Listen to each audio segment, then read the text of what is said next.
5, 4, 3, 2, 1. Hi guys, welcome to my YouTube channel. I'm Masha. I'm a sound designer, and today I'm gonna talk about Dead Cells. Dead Cells means as much for me now as it was for flashback in my childhood. So both these games changed how I see Metroidvanias, storytelling, pixel art, and funny that they're sharing French roots. And today I'm so excited to have Yoann Laulan here with me, and that's the sound designer behind Dead Cells. And Yoann, welcome, and I'm so happy to see you. And it's so great. Well, thank you for having me and taking time to talk about the sound design of the game, which is not the most talked subject about it. So that's great to do this breakdown with you. Before we will start to play in a game, I'd love to hear you about the story, how your journey started with that game project. I started working on the game first in 2014 when the game was completely different, even if it already had the name Dead Cells. It was, and it still had, kind of the same ambience, but it was more of a tower defense game and early prototypes. So that was the first time, and then I started to work on the game that we know today in the beginning of 2017. So, am I right that you passed through all stages of development for that game? Yes. Yes and no. Yeah, in a sense that I was at part of the beginning, if you can say, but I was not involved in the time Motion Twin took to go from the tower defense game to the actual action platformer roguelite. So when I went back on the project, it was already in the way of being a roguelite, everything. So that's it. So that's interesting part, yes. And could you remember maybe you got some specific sound reference for Dead Cells?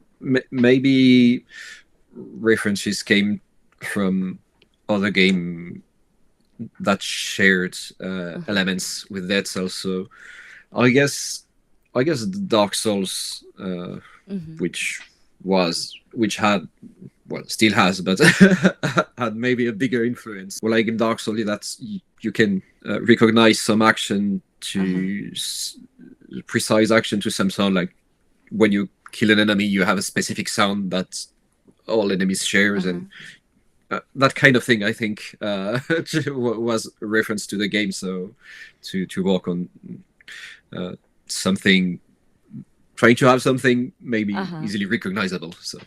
So it's explained a lot of things because in Dead Cells, for example, the metal material heaviness, that's the really huge part of the sound design approach. So a bit later we will talk about sound design approach. And you said that before you didn't work on video games like that, yes? Yeah, I mostly did game jams. I also worked on a mobile phone with Motion Twin, like a few years before Dead Cells. So no, that was kind of the first bigger project that was released. I worked on. Yeah, and my last question for that part is, do you remember how much time it took to create all this sound for the game? I'd say years, because with all the game's releases for updates, and so there was content that were added almost every year. For the early access release, I think it was like, well, it was released in May of 2017, Uh-huh. if I recall correctly, for the early access. So it was like from January to May Uh-huh. to all the music and sound design that was present on the game at the time, and then it was, you know, all along All all along along, the yeah. content that were added. Uh, so So yeah, basically it's so with each updating, you renew something, yes? yeah. Yeah. As if a new sound had to be added, Hmm. which was almost all the time the case with Yeah. all new enemies, weapons, and everything. So Yeah. uh, yes, sound were created. Oh my gosh. You know, you done something really huge and outstanding. I'm Oh, well, just wanted thank to you. say you many, many thanks and my hugest respect to you because later we will show for players many, many small details about weapons, environment, and many, many other things. So it took time and many, many attentions from you and from other developers, yes. And so you've done something really amazing. You know, Yeah, it's well, almost thank you. classical now. Let's talk about sound design approach for Dead Cells. That game stands out for the unique visual style, for the cinematic level design, colors, incredible colors, and dynamic lighting also. It may have influence on your approach for sound design. Uh, can you share how you felt when you first saw the visual style? Well, liked it. There's no any other way to say that. Can imagine. Yeah, and felt it was kind of impressive to rendering, especially on the characters, which are all animated in 3D, but then exported and worked around to have that 2D feeling. And I really liked it. And you mentioned flashback earlier, and same. I played the game when I was younger, and really liked it, and it also reminded me of it. Uh, Kind of the same feeling, I'll say. So, is it influence on your approach in sound design? Maybe it affects the colors, effects on choices, sound sources, processing. I'll say that kind of having more of a realistic Hmm. approach on the sound design rather than electronic or cheap tuny sound, like Yeah. which is kind of a cliche with the pixel art style. So it was more of a modern approach rather than a retro approach. Yes. Uh, and but with all the colors and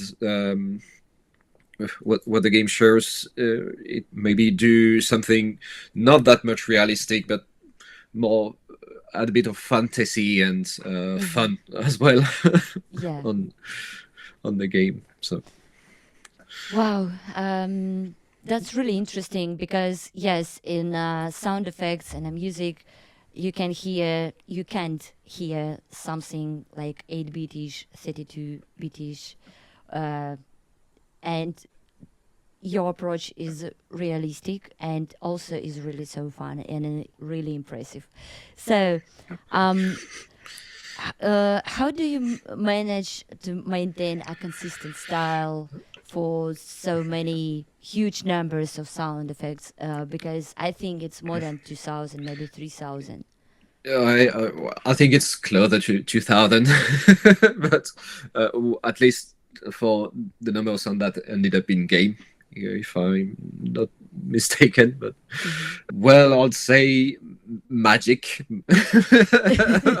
helped you to have a consistent style, and I didn't had much experience, as I said, Hmm. so.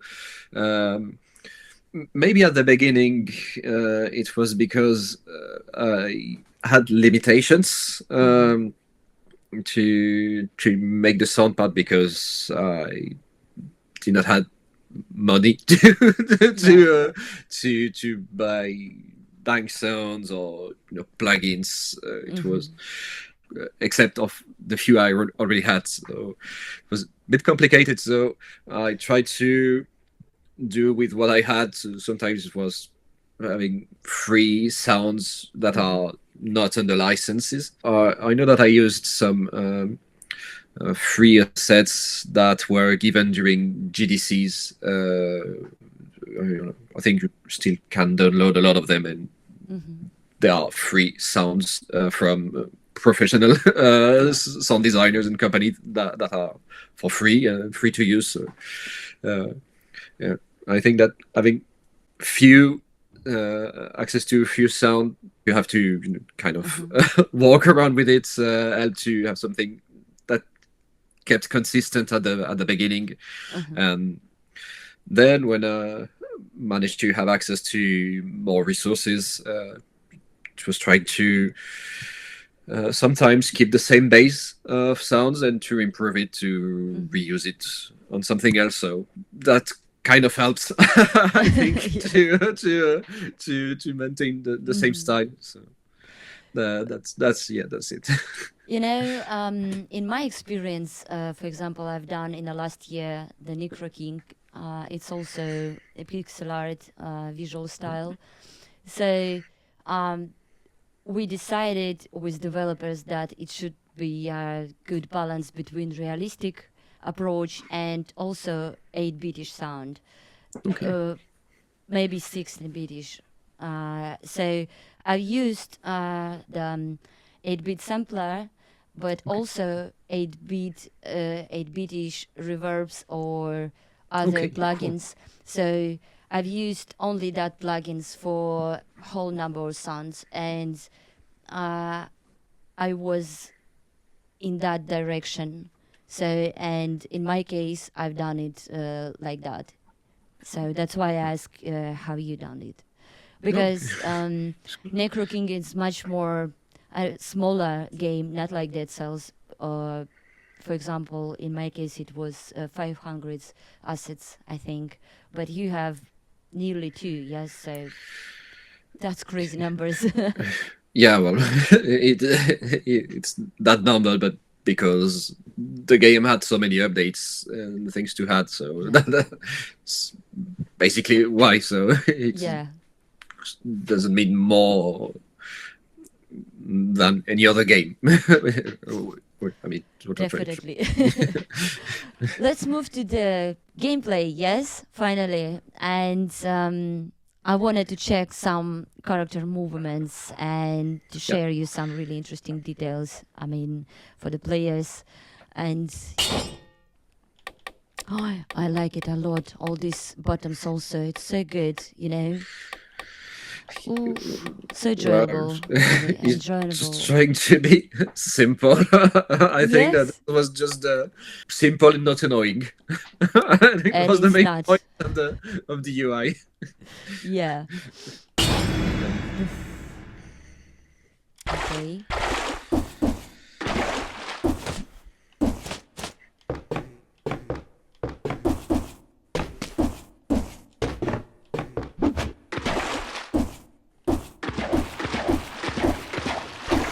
Oh, that's so nice. Okay. Wait.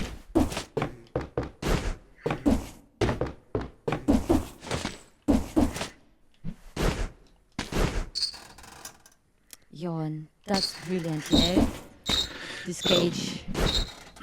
Uh, well, it's moving when you're around it. So No, I mean the space around that one and the sound is so good, really.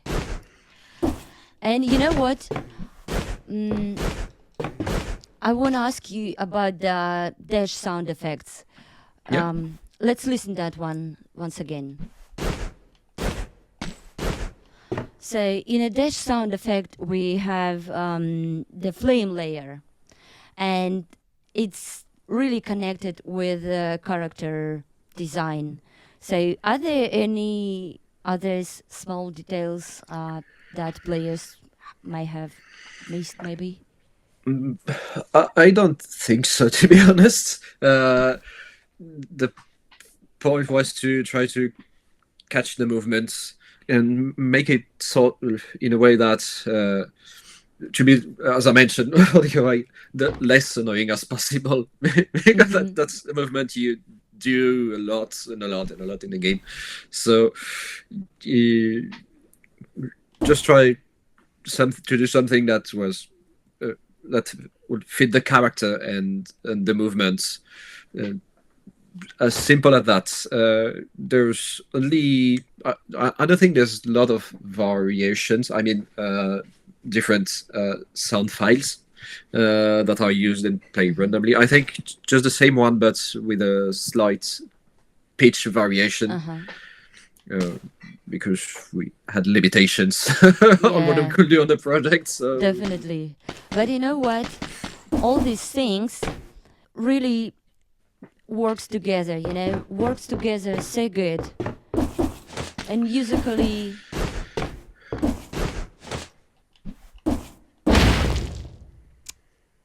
that's the best one, that's the masterpiece, that, oh my gosh.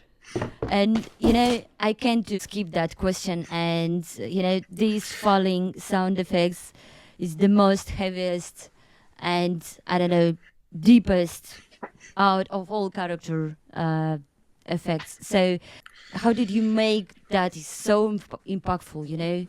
How did you do that?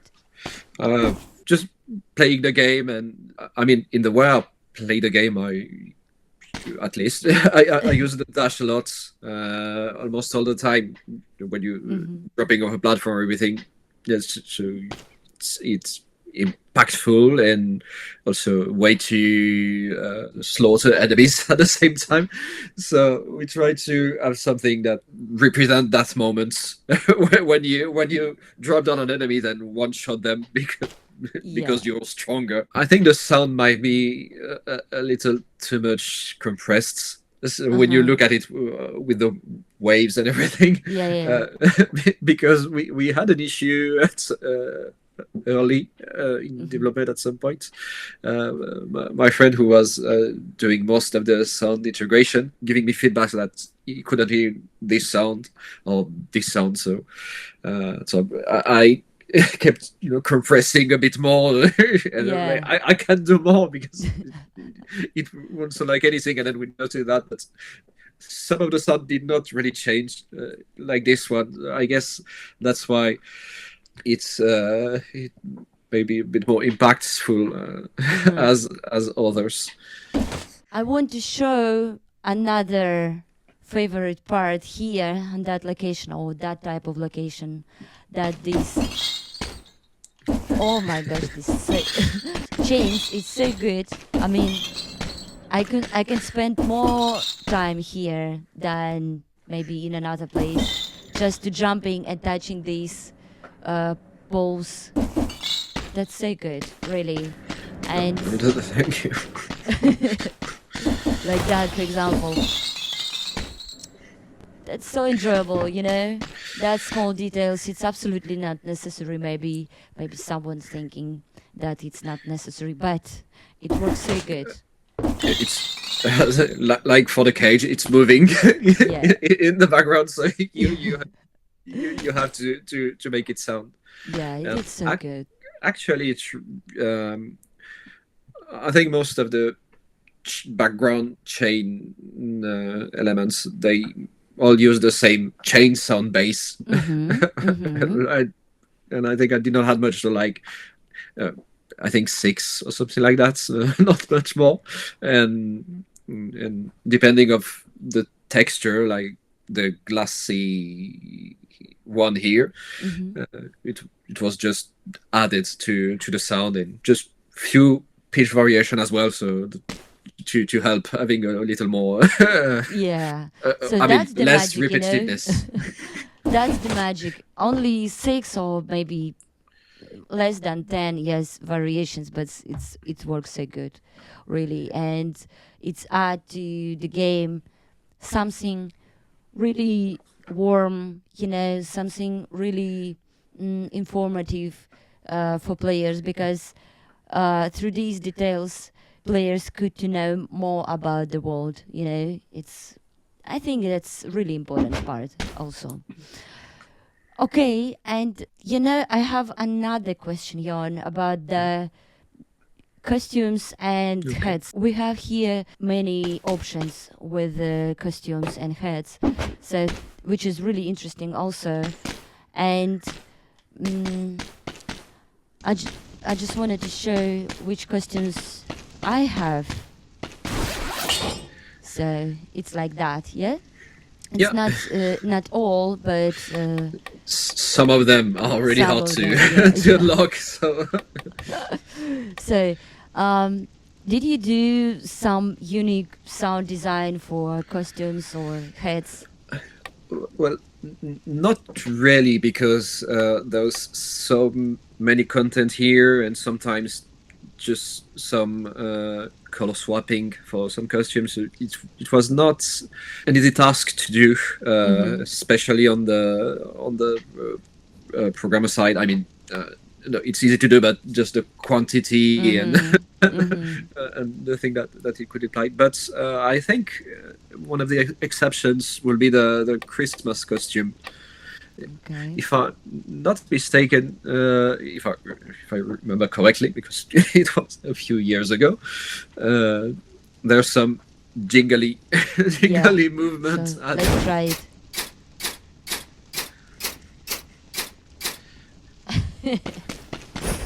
Yay! Yeah, Here that's with the rolling. Yeah, maybe a jump. and jump. Maybe, yeah. Yeah, that's great. Yeah. Yeah, it sounds funny with the pitch variation, but Yeah, as yeah, if yeah. That's so. more of a joke than anything else. So I think it was one of the exception. Yeah, but it's so interesting also. If you're playing, for example, in a Christmas time, yeah, and you have that specific really things, it's adding a lot of mood. It's something really, really nice. Oh, I like it. Okay. Yeah, I think it was also a last minute addition. Wow. Because sometimes it works like that. It's not planned in production or anything. Somebody say could be fun to do something like that, and so I'm going back to my costume like that one. Okay. Chick book.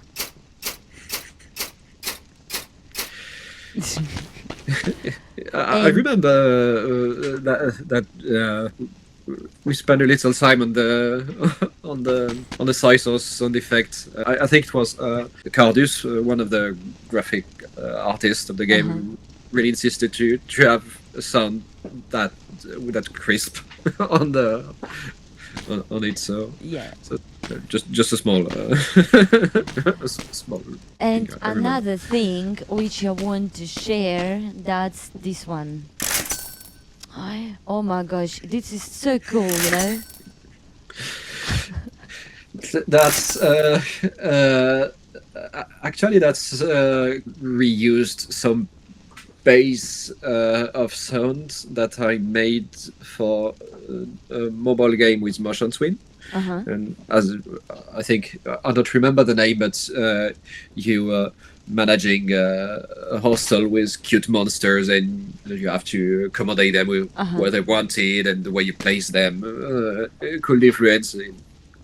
And when because it was a mobile game that used freemium, when you buy something, you need to have the feeling, the Yeah. impacts of, and I think that's kind of a legacy of this past experience to have can feel the the payment and the expensiveness, even if here it's only one goal, but Yeah. it even one goal is meaningful. So. Wow. It's remind me some, I don't know, some machines with That Yeah, slot slow machines. kind of slows, yeah, kind of Yeah, that. that's the idea. Exactly. That's so good, really. Or old registers, like in Yeah, old movies or westerns, especially. yeah. Something like that. Like, Well, uh, thank you so much, yeah. Thank you. and yes, now we are jumping into a part with the enemies and weapons, and I suggest to talk about the dynamic gameplay and about sound design here.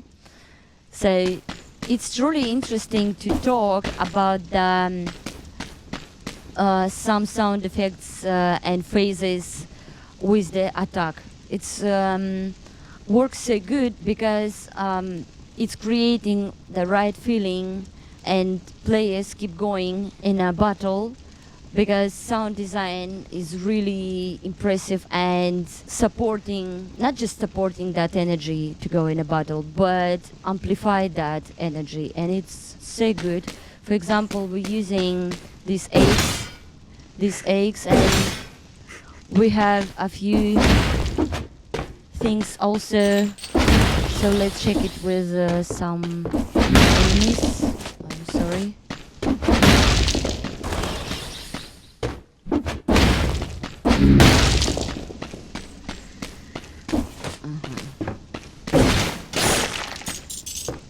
You know, when I'm saying about dynamic stuff, I mean that after the punch, something happening, and it doesn't matter which weapon you're using, but something is happening after the punch, and that specific elements allow to feel that you're going in a battle deeper and deeper, and it's so good, really. So, so Jon, how did you got this feeling? I mean, did you test a lot, or have you done it? Well, all the weapons works in three parts. So what we call the charge, which is the first part of the movements when you engage the attack. Uh, what we call the release, which was the actual movement attack, and then the hit, which is when you hit an enemy, which only plays if you reach your target. And yeah, I think that's the charge sometimes add the punch, as you say, and then the release follows the movement, gives the continuation. And yeah, there was a lot of testing with that to try to fit the animation Mm-hmm. and the type of weapon the best as possible. And, usually, yeah, yeah, I was spending quite some time on each weapons because it was really easy to uh, change sounds and test it in the game. Like just when everything was plugged on the programmer side, it was just a matter of file swapping. So I could just have a first batch of sound, test it with some enemies, and if it did not felt quite right, jumping back to to the soft audio software, Yeah. re-export, doing the few tweaks it needed, and Yeah, and you've done something really amazing. You know, as I thanks. said, all this game is like a masterpiece in the sound design. And another thing which is really interesting for the battle, that's the enemy's footsteps. The most part of enemies doesn't have footsteps, and it works quite great, and keeping players focus on a character, on a battle, and it's really good. And how did you come to that decision? I think it was more of due to the randomness of the game. Everything is random, so you maybe not encounter the same enemies at the same place. So it due to that, maybe it felt a bit more complicated to add that kind of feedback Uh-huh. for the player. It maybe did not felt in the same vibe of the randomness. Mm-hmm. Because also the game just have a simple left right panning sound. Yeah. Also, maybe disturb the player to listen to an enemy that could be way up or down than the player's position, and it could affect the combat because if you hear something that you can see and you're in the battle, it could disturb you Yeah, yeah. maybe too. And And confuse also. yeah, Yeah. and I think also now now that I remember in the earliest stage, at least during the early access, the numbers of channels were limited Mm-hmm. that could play at the same time. So there was Yeah. one for the music, and so taking not that useful feedbacks, taking all the gameplay and game feel feedbacks would be wouldn't be great for Yeah. the for the game. So that's I think one of the decisions. That's why. Okay. So, I understand you really good. Another stuff which I wanted to share, that's the clear mix. During the combat, even if you have many enemies around you, the sound mix style and stays clear, and avoiding that mess or chaotic stuff. And so let's see that one.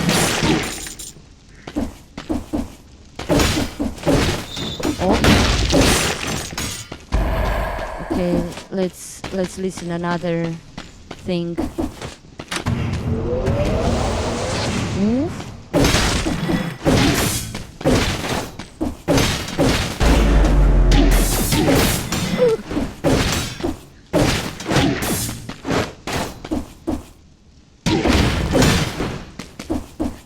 Oh my gosh. That stuff. Okay.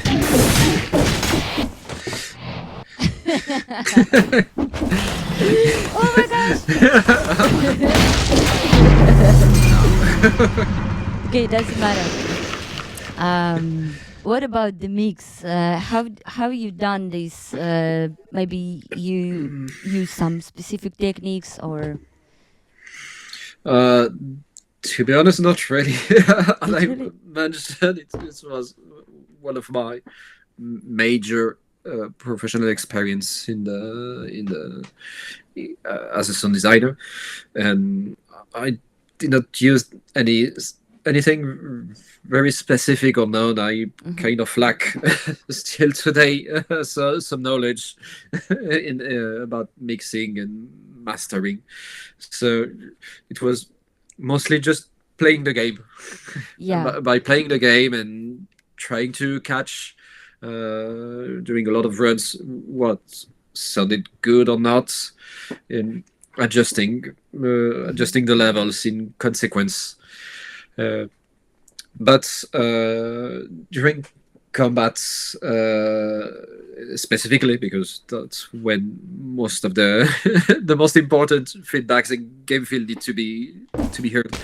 Uh, I think I try to do a bit of EQing, some movement more in the low end, and some enemies attack maybe in the higher end on the EQ spectrum. uh, Okay. just to kind of balance both. Mm-hmm. But honestly, like I said before, mostly magic and playing the game a lot until doing little EQ and volume tweaking until it sounds the best as possible. Yeah, I got it. So that's pretty amazing. I don't know how many times you change something after the testing, and could you remember approximately how many tests you need for this mixing stuff for the bottles, for example? I'm not saying about other stuff, just for a bottle. I don't know because it's each weapon was tested. Each Uh-huh. enemies were tested in their way, and then everything was tested while having a let's say, normal playthrough, in a sense that it's good to have a good base, but after you need to try it in the real environment. So to have the right tweaking and modification, because only testing, usually it was exactly this place at the beginning of the game, because sometimes you had to we had to delete the saves due to conflicts in game. So testing everything in this room only is not enough, especially if, when you have more enemies. Magic and time. Magic and time, yeah. All right. So let's go to our training room, yes, and let's talk about weapon and enemies deeper. Oh my gosh, I like this. I like this sound, really. Oof. That's nice to have a bit of listening without the music as well. Because oh my god! I mean, yeah. Usually, some game plays and everything, you have more of the game with the music and less without it. So yeah. So difficulty, I will skip that one. Weapon. Panchaku. I said about that weapon, so I like this a lot. Wait. And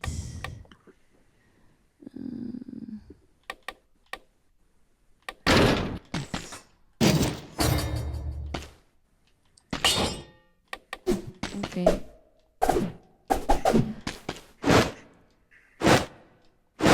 Shield. Okay.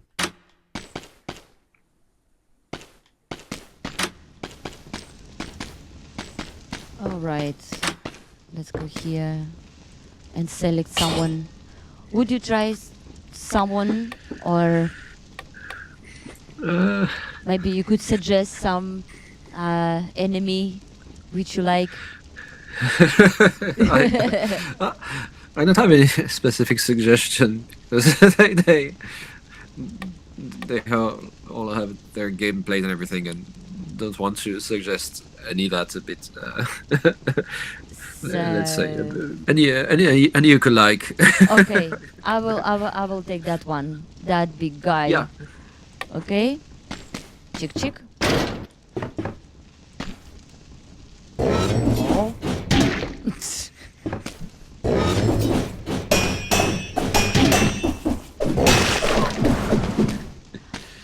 Once again, just listen this mob.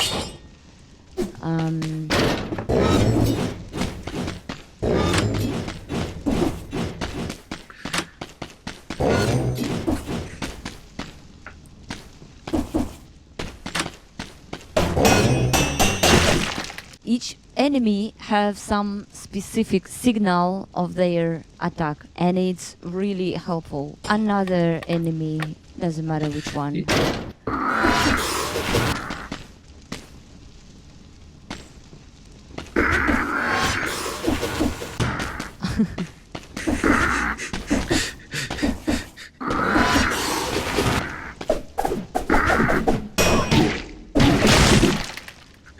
Wow, that's so good, really. So, are you testing this thing also? I mean, with these signals, or that was the plan from the beginning? How you done this? Also, work the same way weapons do, in a sense. There's different parts, like the preparation, the preparation, the release, and then the hit. So we try to first with the charging to have try to have personality, if I can say, to the different enemies. So when it was possible, a bit vocal, like the first one, the big ball. Yeah. I think It reminded me of kind of big enemies from Zelda, but I don't remember Uh-huh. the specific name. Sorry, It's fine. I forgot. But especially the Wind Waker, where they are big, tough, everything. So that was an inspiration for that, and it's also to be as distinctive as possible, uh, because trying to associate a sound with an enemy, so the player could kind of muscle memorize Uh-huh. attacks with the sound and which attack the enemy is preparing. Especially if you need to dodge or parry with the shield. Hmm. That was the idea, I think, behind that. It's really interesting to see different enemies, and impressive when you coming to another location with absolutely different and unique enemies, and it works so good. It's each enemy which you've done, it's really something specific with attack, with personality, as you said. So it's quite good, and I like this one. I will show you. Uh, this one, this one, yeah. Ooh, he's heavy. Yeah, Oof. that's the mushroom daddy. Yeah.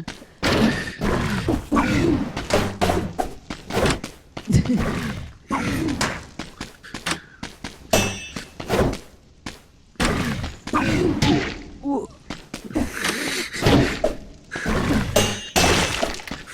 All right. We tried to make something a bit swampy with this one. Yeah, that's absolutely amazing, really. And that guy, this guy is also so good. Yeah. Oh, Yeah, oi, oi. yeah. These this enemy and a few other ones, they were the later designed to teach players about bosses' specific attacks, and so could help, in training and everything, and that's why Mhm. the impact and everything is maybe a bit more heavier than other thrash mobs you can find, because it reuses sound from the boss attack. So Yeah. that's why. But actually, I wanted to talk about the low frequencies for the enemies. That low frequencies is really express danger that they represented, yes? And need to think about what kind of frequencies would represent certain things. Maybe you've done some palettes, or palettes over frequencies or something like that. Little, yes. Well, try to do low frequencies effects on usually heavier attacks to amplify it. I think what we talked about earlier with the mixing. Yeah. We try to have mostly lower frequencies on attacks, and specifically dangerous attacks, Yeah. and the impacts may have a higher frequency to help dissociate them. Uh, so yeah, but the I think yeah, I like also heavy heavy Yeah. sounds, and because we could not have because of limitation of Yeah. of what we could do on the game. Uh, the sound had to be heavier and lower in the frequencies to be Mhm. impactful, because it was not something that would be adapt in game or be adjusted. So that's why the choice of some attacks are that heavy with that low frequencies. I got it. And... Ой, подожди.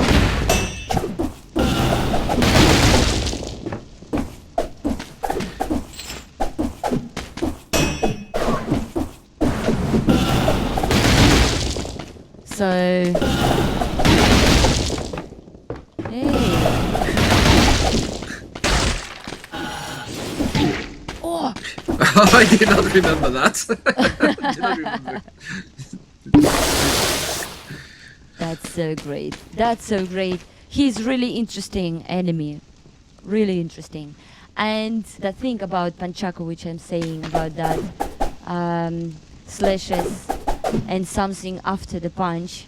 So that's truly impressive, you know, and I like it a lot. So let's try one like that. Yeah, I'll talk about that one. Yep. And that's absolutely great, you know. Thanks.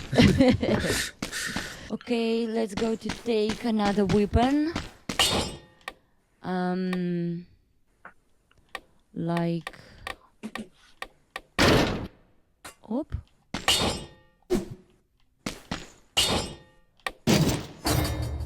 So let's change that.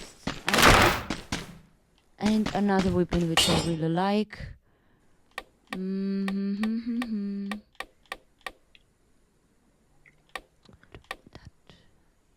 Yes, I can.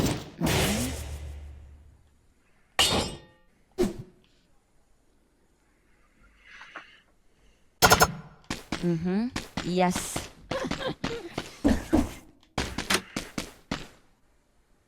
Okay. Let's choose someone you. Okay.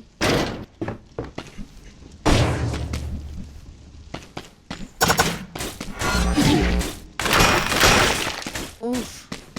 That was easy. Pom pom pom. Let me sound like... Oh, this guy is also super.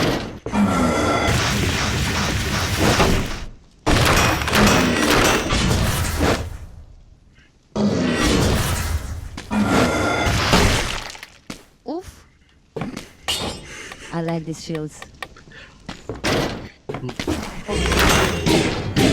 Oi, oi.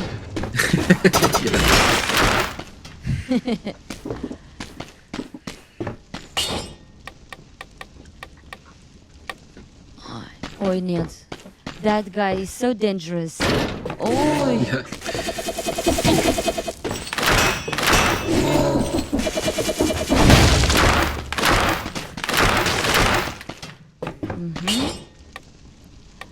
And this one, golem.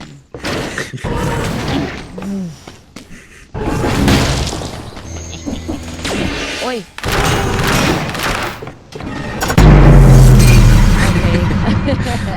Yeah, this one is a bit, Yeah, tough. It's super tough guy. Okay, and I want to ask you about another stuff. It's about your impressions after how many, maybe 1 year or 2 years after their releases, the last updates. So could you tell us about the heaviest part of working for the sound design in this game? Maybe just, I think testing. In a sense, yeah. That's what maybe was the longest, because after starting to have little bass for all the sounds, some of the sounds were reused and improved, changed, so it kind of grew but became a bit easier at the time. So it was spending time to fine tune everything. I think that was the longest and heaviest parts to work on the game. It's like exhausting stuff, you need.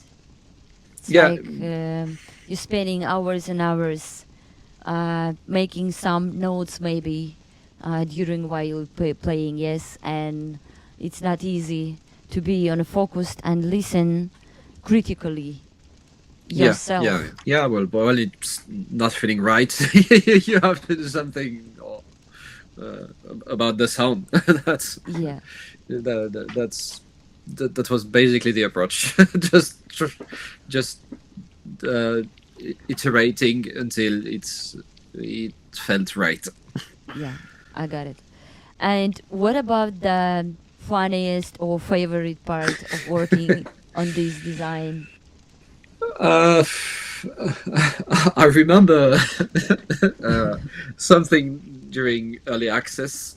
The game was showed, I think, one of the first time, at least this version, in public at PAX, I think it was. And some sounds were not made already, but they tried to have a predefined run with predefined weapons for the players to test. Uh-huh. And in one of the weapons that was added, I think it's not in game anymore. It was Uh-huh. well, it was a prototype version of the big hammer, and as it was not finished, there was like not really animation, nothing, Mm-hmm. nothing, that felt it could be in the game for fun. I decided to have like toy sounds, like squeaking, Mm-hmm. squeaking duck, or so. When they test the game the night before the first day of the PAX, they were playing it, playing it, and heard, like. So it was a bit out of seriousness, so Yeah. we had to change it a bit fast. Uh, Did you record some pets and I don't know animals during this work or uh, Technically, yes. uh, technically? Okay. um, but it was not on specific and short sounds, Mm-hmm. but more on some of the pads Mm-hmm. elements. I think it's more. It was I think on two music, but Mm-hmm. I used an old recording of my cat purring. Then it was pitched down and going through Mm-hmm. brain delay and stuff to use some sort of pad Yeah. that was used, but it's not really. You can't say it's from a cat or, or anything. It's Yeah. just like a wave of sound. It's kind of Easter egg anyway, kind of that. Yeah. But it's so interesting, really. And thanks for sharing your stories. And that was so impressive, really. And I'm so grateful to you for your participation, that you coming here. Thank you very, very much. Well, thank you for having me and taking the time to talk about the sound of the game. And if I can just add, because well, I was not alone working on a sound design at the end of some part at the end of the Mm-hmm. development. So just to mention Thomas Chastagnol, which was my co-worker who did a part of the sound design on the Castlevania DLC and on the second Friends update. And also other things, but that's major ones. So just wanted to mention him as well because well, Okay. it is part on the on the game too. So That was fantastic conversation. Thank you so much, Yoann. well, thanks to you. That's that was a nice moment. Thank you very much.